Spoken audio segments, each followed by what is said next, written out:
Bonjour à tous et bienvenue sur Audiophile étendu. Nous continuons notre lancée des pièces absolument exceptionnelles en test sur la chaîne, avec aujourd'hui le banc d'essai de l'amplificateur intégré des Français de chez B-Audio avec l'Alpha One, qui vous allez voir cache bien son jeu. Si notre contenu vous plaît, laissez un pouce bleu, un commentaire et partagez cette vidéo, ça aide vraiment la chaîne. Allez, c'est parti.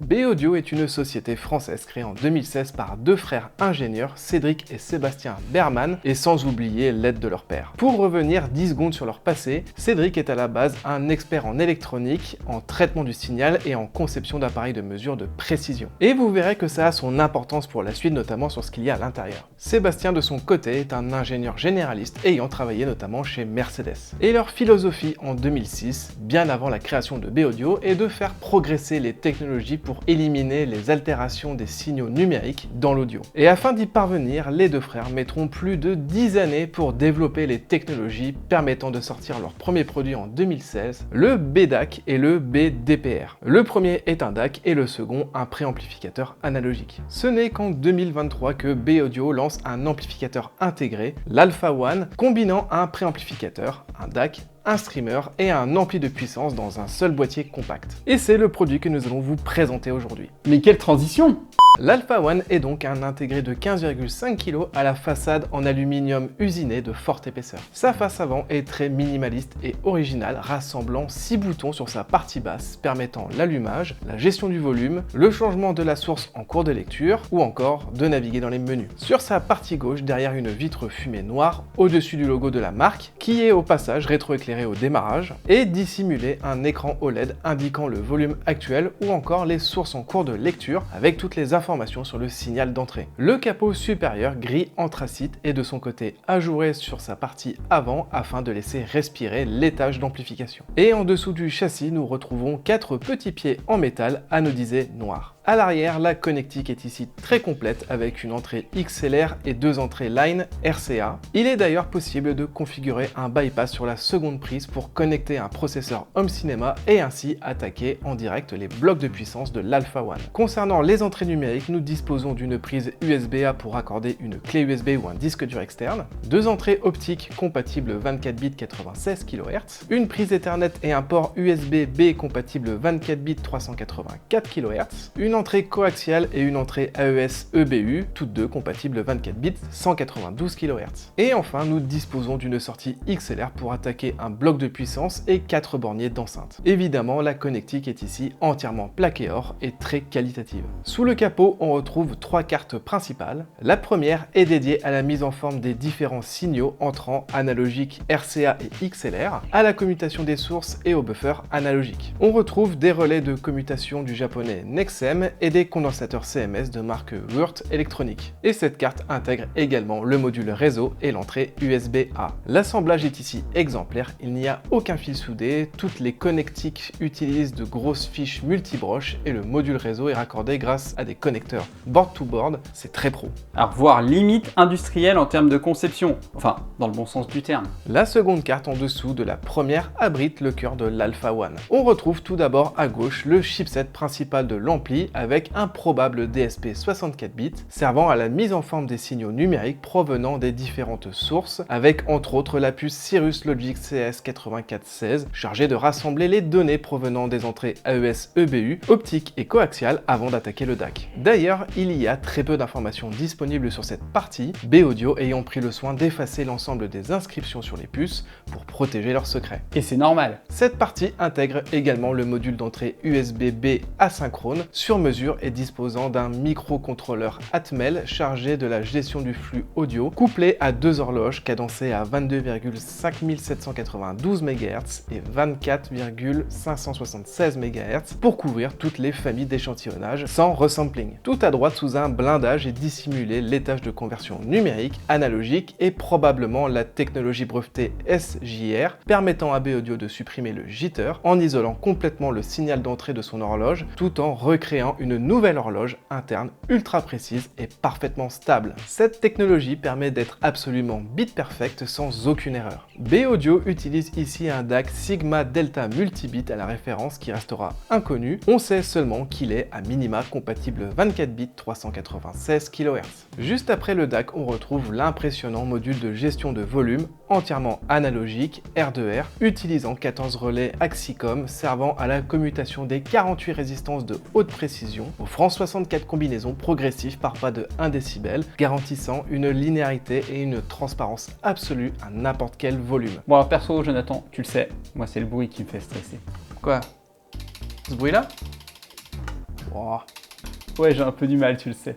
Au milieu de cette vallée est installée la circuiterie de préamplification, de mise en forme et d'équilibrage des deux canaux, assurant une symétrie parfaite et une impédance de sortie stable avant d'attaquer les blocs de puissance. Pour terminer, l'intégralité de l'étage de préamplification de l'Alpha One repose sur la technologie brevetée ASP, le rendant totalement symétrique, y compris sur ses entrées RCA. Elle supprime également tous les condensateurs de couplage sur le chemin du signal en les remplaçant par des circuits d'asservissement multipôles placés hors du chemin audio pour éviter toute distorsion ou non-linéarité diélectrique. À gauche, au plus près de la prise secteur, on retrouve le circuit d'alimentation comprenant deux alimentations linéaires distinctes. La première utilisant un transformateur torique encapsulé de marque Amgis dédié à l'alimentation des étages numériques et de préamplification de l'Alpha One. La seconde alimentation s'appuie, elle, sur un transformateur torique de 400 VA qui est quant à lui dédié à l'alimentation des deux blocs de puissance. Les blocs de puissance en classe AB d'ailleurs utilisent la technologie IOD développée et brevetée également par B-Audio. Cette topologie a pour rôle de réduire fortement les distorsions de croisement tout en assurant un meilleur contrôle de charge en bloquant, grâce à un étage intermédiaire, les rétroactions venant des haut-parleurs. Tout ceci permet de conserver une grande linéarité. Chaque bloc utilise deux condensateurs de 6800 microfarad et 4 autres de 1000 microfarad pour une tension de 63 volts, comptabilisant une capacité de filtrage total de 10 800 microfarad par canal. L'Alpha One utilise pour terminer une configuration push-pull basée sur 4 transistors de puissance bipolaire MJL3280AA du fabricant ON Semiconductor, permettant de développer une puissance de 120 watts sous 8 ohms ou 200 watts sous 4 ohms et de restituer une ahurissante plage de fréquence atteignant 200 kHz et un taux de distorsion de 0,001%. Voilà ce que nous pouvions en dire sur la conception de l'Alpha One.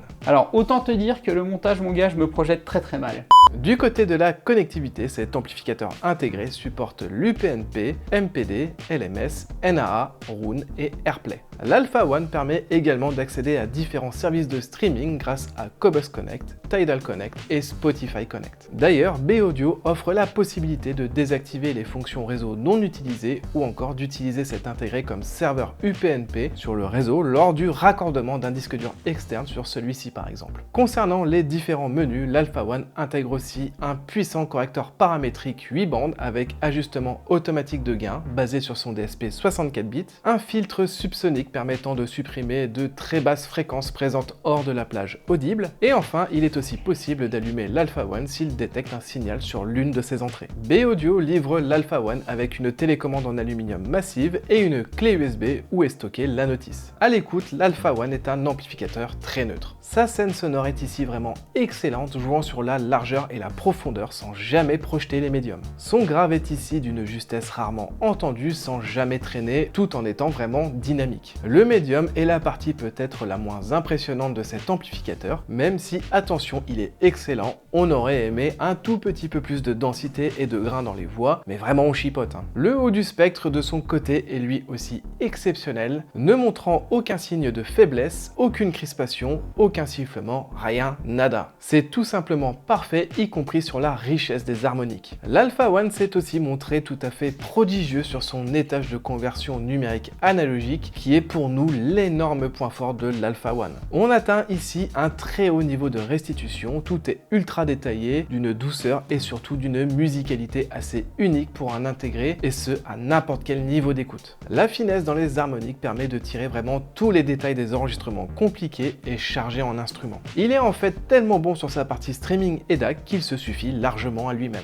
Et c'est une première pour un intégré en test sur la chaîne. D'ailleurs, lors de notre test de la section purement analogique, notre lecteur réseau de référence s'est pris une tempête en comparaison du module intégré de l'Alpha One. Pour terminer, les 2x120 watts sous 8 ohms peuvent paraître ici un peu juste sur le papier, mais l'amplification permet de driver des enceintes vraiment compliquées avec une grande maîtrise.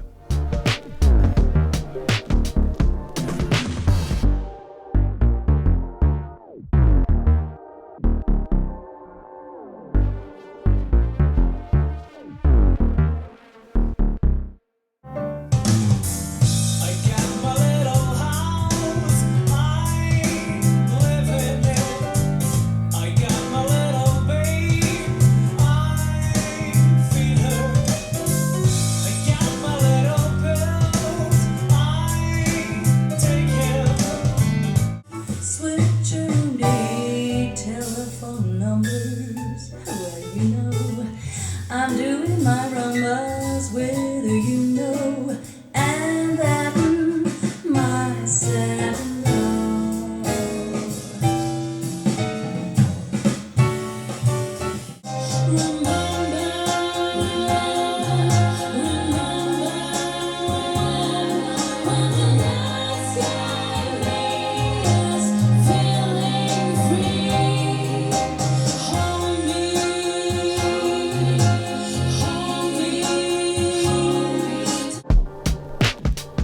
L'étage de traitement numérique est exceptionnel, pour ne pas dire le meilleur que nous ayons entendu jusque-là, dans un intégré évidemment, mais aussi dans un lecteur réseau. Le design est ici minimaliste, discret et compact au regard des performances. Et B-Audio a intégré une égalisation paramétrique 8 bandes très performante. Nous avons trouvé la télécommande un peu trop directive. Il n'y a malheureusement pas d'application iOS et Android pour piloter l'Alpha One. Et en ce qui concerne la connectique, on aurait aimé une entrée HDMI pour être vraiment parfait.